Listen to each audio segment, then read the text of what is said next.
Aujourd'hui, on parle exercice cardiovasculaire.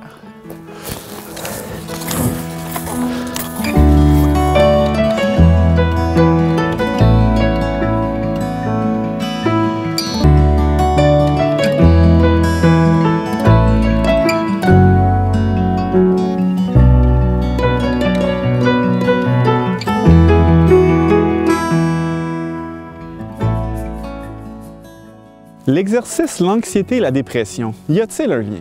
Quand j'ai souffert de ma première dépression, à un certain moment, j'ai décidé de faire beaucoup d'exercices et ça m'a fait beaucoup de bien. Quand j'en ai parlé à mon psychiatre, il m'a dit qu'il n'était pas du tout surpris parce que c'était une façon efficace de traiter les maux dont on a parlé. Eh bien, qu'est-ce que l'exercice cardiovasculaire? On parle d'exercice, on voit toutes sortes de façons d'en faire. Mais le cardiovasculaire, ce sont les exercices qui vont faire en sorte que notre cœur va se mettre à battre plus fort et qui va nous faire respirer un peu plus fort également, ce qui va faire en sorte que peut-être on va avoir un peu de sueur, on va avoir un peu plus chaud. Eh bien, ce sont ces types d'exercices que nous voulons viser pour pouvoir avoir un effet qui améliore notre humeur et qui aide grandement au niveau de la dépression et de l'anxiété. Par exemple, si on parle d'intensité, eh bien, si vous êtes en train de marcher à une vitesse où vous êtes capable de chanter, eh bien, peut-être que ça, ce n'est pas suffisant. Il faut augmenter un peu la cadence et arriver à un point où chanter est plutôt difficile. Et si on veut même aller à un niveau plus élevé, c'est d'aller à un point où la discussion est difficile, où on est capable de faire simplement de petites phrases courtes. Un autre point qui est intéressant à comprendre, c'est que lorsque nous faisons cet exercice, notre cerveau sécrète de l'endorphine. L'endorphine est une substance naturelle sécrétée par le corps qui nous permet de se sentir mieux. Il y en a certains qui vont même l'appeler la drogue des coureurs. Eh bien, à un certain moment donné, dans notre course et notre exercice, le corps commence à en sécréter de plus en plus.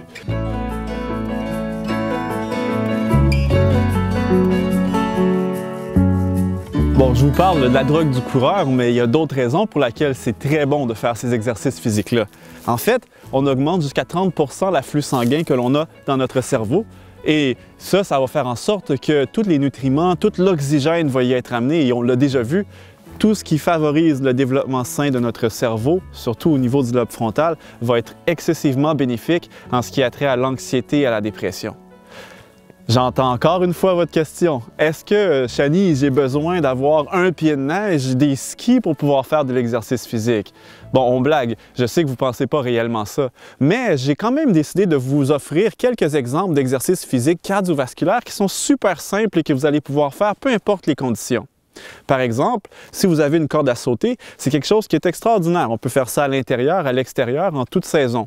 Il y a aussi le vélo, les sports d'équipe et plus simplement, on peut aussi parler de la marche. Vous savez, une marche rapide, on a prouvé que c'était la meilleure façon de dissiper l'anxiété rapidement. On sort à l'extérieur de la maison, on va faire le tour du bloc quelquefois, aller assez vivement. Eh bien, toutes ces choses sont des choses qui sont accessibles sans qu'on ait besoin d'avoir un abonnement au gym qui coûte les yeux de la tête. Bon, peut-être que vous préférez l'abonnement et il n'y a pas de problème non plus. Et dernière chose que j'aimerais vous montrer, c'est une chose que j'ai appris alors que j'étais à l'université. Ça ici, on appelle ce petit objet un podomètre.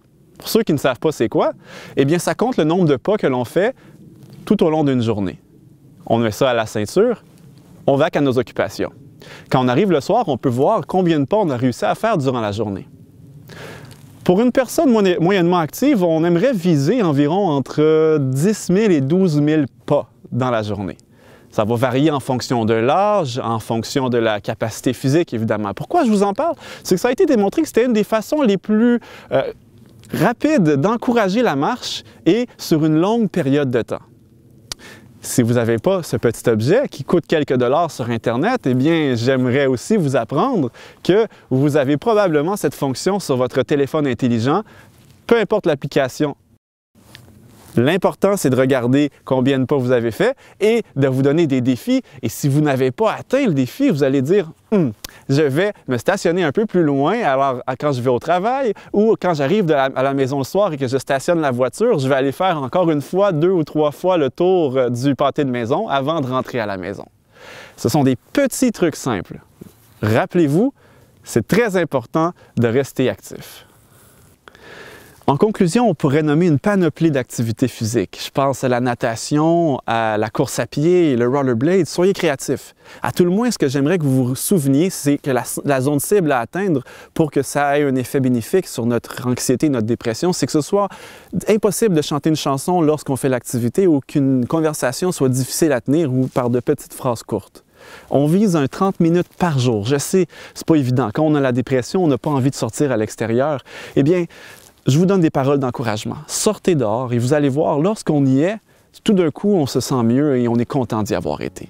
Alors, je vous encourage, on reste actif et je vous donne rendez-vous à une autre capsule.